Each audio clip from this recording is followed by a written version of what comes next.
ಆ, ಈ ಗೆಲುವನ್ನು ಕೊಟ್ಟ ಎಲ್ಲಾ ಕರ್ನಾಟಕದ ಜನತೆಗೆ, ನಮ್ಮ ಕನ್ನಡ ಇಂಡಸ್ಟ್ರಿಯ ಎಲ್ಲಾ ಸ್ಟಾರ್ಗಳಿಗೆ, ಎಲ್ಲ ನಮ್ಮ ಪ್ರೆಸ್ಸು ಮೀಡಿಯಾ ಎಲ್ಲರಿಗೂ ಪ್ರತಿಯೊಬ್ಬರಿಗೂ ಹೃದಯಪೂರ್ವಕ ಧನ್ಯವಾದ ಹೇಳ್ತೀನಿ. ಆಮೇಲೆ ನನಗೆ ಖುಷಿಯಾಗಿದ್ದು, ನಾನು ಅವತ್ತೇ ಹೇಳಿದ್ದೆ, ಉಪಾಧ್ಯಕ್ಷ ಅಂತ ಏನ್ ಅನೌನ್ಸ್ ಮಾಡಿದ್ರು ಸಿನಿಮಾ ಅವತ್ತೇ ಗೆಲ್ತು ಅಂತ. ಇದು ಸಕ್ಸಸ್ ಮೀಟು. ಇದ್ರಲ್ಲಿ ಮಾತಾಡಕ್ಕೆ ತುಂಬಾ ಹೆಮ್ಮೆ ಆಗುತ್ತೆ. ಯಾಕೆಂದ್ರೆ ಉಮಾಪತಿ ಸರ್ ಆಗಿರ್ಬೋದು, ಚಿಕ್ಕಣ್ಣ ಸರ್ ಆಗಿರ್ಬೋದು, ಅನಿಲ್ ಸರ್ ಆಗಿರ್ಬೋದು, ಒಂದು ಟೀಮ್ ವರ್ಕ್ ಏನಿದೆ ಅದು ಎದ್ದು ಕಾಣಿಸ್ತಾ ಇದೆ. ನೀವು ಈಗ ವಿಟಿ ನೋಡಿದಾಗ ನನಗೆ ಒಂಥರ ಎಮೋಷನಲ್ ಆಗೋಯ್ತು. ಆಕ್ಚುಲಿ ಅಷ್ಟು ಸಖತ್ತಾಗಿ ವರ್ಕೌಟ್ ಆಗಿದೆ. ಅಣ್ಣನ ಹೀರೋ ಆಗಿ ಒಪ್ಕೊಂಡಿಲ್ಲ ನಮ್ ಜನ, ಮನೆ ಮಗನಾಗಿ ಒಪ್ಕೊಂಡಿರೋದು ನಂಗೆ ಭಯಂಕರ ಖುಷಿ ಅನ್ನಿಸ್ತು. ಹಂಗಾಗಿ ಅಣ್ಣ, ಆಲ್ ದಿ ಬೆಸ್ಟ್ ನಿಮ್ಗೆ.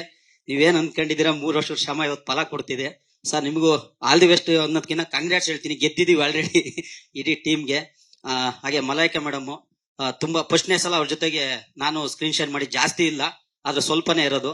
ಆದ್ರೆ ಇಡೀ ಕರ್ನಾಟಕ ಸುತ್ತಾಗ ನನಗೆ ಗೊತ್ತಾಗಿದ್ದು ಏನಂತಂದ್ರೆ, ಒಂದೊಳ್ಳೆ ಕಂಟೆಂಟ್ ನ ಜನ ಎಷ್ಟು ಚೆನ್ನಾಗಿ ರಿಸೀವ್ ಮಾಡ್ತಾರೆ, ಅಷ್ಟೇ ಚೆನ್ನಾಗಿ ಪಬ್ಲಿಸಿಟಿ ಮಾಡೋದು ಅಷ್ಟೇ ಇಂಪಾರ್ಟೆಂಟ್. ಅದನ್ನ ಉಮಾಪತಿ ಸರ್ ತುಂಬಾ ಚೆನ್ನಾಗಿ ಪ್ರೊಡಕ್ಷನ್ ವೈಸ್ ಆಗಿರ್ಬೋದು, ಪಬ್ಲಿಸಿಟಿ ವೈಸ್ ಆಗಿರ್ಬೋದು, ಏನೇನ್ ಬೇಕೆಲ್ಲ ತುಂಬಾ ಚೆನ್ನಾಗಿ ಕೊಟ್ಟಿದ್ದಾರೆ. ಉಮಾಪತಿ ಫಿಲ್ಮ್ಸ್ಗೆ, DN ಸಿನಿಮಾಸ್ಗೆ ಅದರಿಂದ ಆಗಿರೋದು. ಇದು ತುಂಬಾ ಹೆಮ್ಮೆಯಿಂದ ಹೇಳ್ತೀನಿ. ಆಮೇಲೆ ಇದನ್ನ ಯಾಕೆ ಹೇಳ್ತೀನಿ ಅಂದ್ರೆ, ಅದು ಯಾವ್ದೇ ಅವ್ರ ಪ್ರೊಡಕ್ಷನ್ ಇಂದ ಬಂದ್ರು ನನಗೊಂದು ಪಾತ್ರ ಇದ್ದೇ ಇರುತ್ತೆ. ಹಂಗಾಗಿ ಒಬ್ಬ ಆಸ್ಥಾನ ಕಲಾವಿದರಂತ ಹೇಳ್ಬೋದು. Thank you sir. ಆಮೇಲೆ ಅಣ್ಣನ್ ಗೆಲುವು ಇದರಲ್ಲಿ ಯಾಕೆ ಅಣ್ಣ ಅಂತೀನಿ ಅಂದ್ರೆ, ನಾನು ತಮ್ಮ ಅಂತ ಒಪ್ಕೊಳಕ್ ಅವಲೇ ಆಲ್ರೆಡಿ ಒಪ್ಕೊಂಡ್ಬಿಟ್ಟಿದೀನಿ. ಈ ತರದೊಂದು ಗೆಲುವು ಅಷ್ಟು ಈಸಿ ಅಲ್ಲ. ಈಗ ಆಲ್ರೆಡಿ ಎಲ್ಲಾ ಕಡೆ ಅದು ಓಡಾಡ್ತಾನೆ ಇದೆ, ಗಾರೆಯಿಂದ ತಾರೆ ಆದವರು ಅಂತ. ಆ ಪದ ಏನಿದೆ ಕೇಳಕ್ಕೆ ಭಯಂಕರ ರೋಮಾಂಚನ ಆಗುತ್ತೆ. ಆ ರೋಮಾಂಚನದೊಳಗೆ ಇರೋ ಕಷ್ಟಗಳಿದೆಯಲ್ಲ, ಅದು ತಮಾಷೆ ಅಲ್ಲ. ಅದನ್ನ ಮೀರಿ ಇವತ್ತು ತಾರೆ ಆಗಿದ್ದಾರೆ. ಹಂಗಾಗಿ ಅವರಿಗೂ ಕಂಗ್ರಾಚ್ಯುಲೇಷನ್ ಹೇಳ್ತಾ, ಎಲ್ಲರಿಗೂ ಮತ್ತೊಮ್ಮೆ ಹೃದಯಪೂರ್ವಕ ಧನ್ಯವಾದಗಳು. ನೋಡಿರೋರು ಎಲ್ಲರಿಗೂ, ಯಾರ್ಯಾರು ನೋಡಿಲ್ಲ, ಇದೇ ತರ 50ನೇ ದಿನ 100ನೇ ದಿನಕ್ಕೆ ಬರ್ತೀವಿ. ದಯವಿಟ್ಟು ಫ್ಯಾಮಿಲಿ ಸಮೇತ ಬಂದು ನೋಡಿ, ಸಿನಿಮಾ ನೋಡಿ. ಎಂದಿನಂತೆ ನಿಮ್ಮ ಪ್ರೀತಿ ಪ್ರೋತ್ಸಾಹ ನಮ್ಮ ಉಪಾಧ್ಯಕ್ಷ ಮೇಲೆ, ಕನ್ನಡ ಚಿತ್ರಗಳ ಮೇಲೆ ಇರ್ಲಿ ಅಂತ ಎಲ್ಲರಲ್ಲೂ ವಿನಮ್ರ ಮನವಿ ಮಾಡ್ಕೊಂತೀನಿ.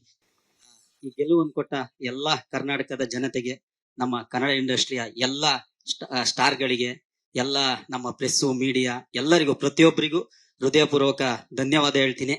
ಆಮೇಲೆ ನನಗೆ ಖುಷಿಯಾಗಿದ್ದು, ನಾನು ಅವತ್ತೇ ಹೇಳಿದ್ದೆ, ಉಪಾಧ್ಯಕ್ಷ ಅಂತ ಏನ್ ಅನೌನ್ಸ್ ಮಾಡಿದ್ರು ಸಿನಿಮಾ ಅವತ್ತೇ ಗೆಲ್ತು ಅಂತ.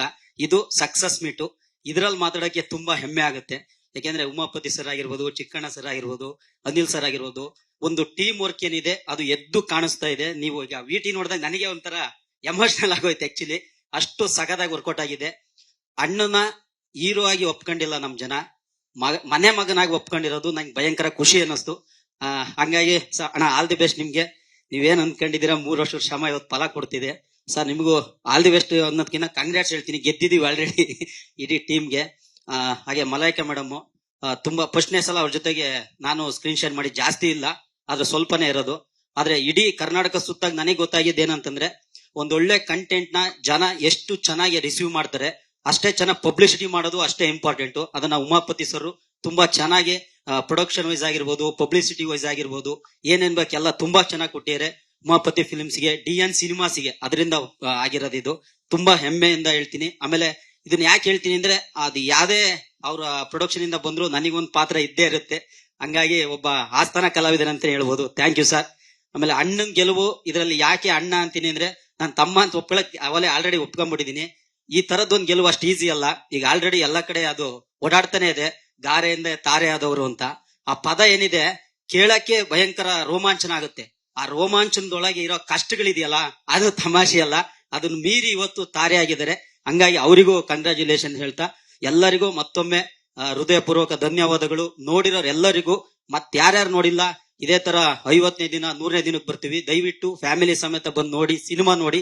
ಎಂದಿನಂತೆ ನಿಮ್ಮ ಪ್ರೀತಿ ಪ್ರೋತ್ಸಾಹ ನಮ್ಮ ಉಪಾಧ್ಯಕ್ಷ ಮೇಲೆ, ಕನ್ನಡ ಚಿತ್ರಗಳ ಮೇಲೆ ಇರ್ಲಿ ಅಂತ ಎಲ್ಲರಲ್ಲೂ ವಿನಮ್ರ ಮನವಿ ಮಾಡ್ಕೊಂತೀನಿ.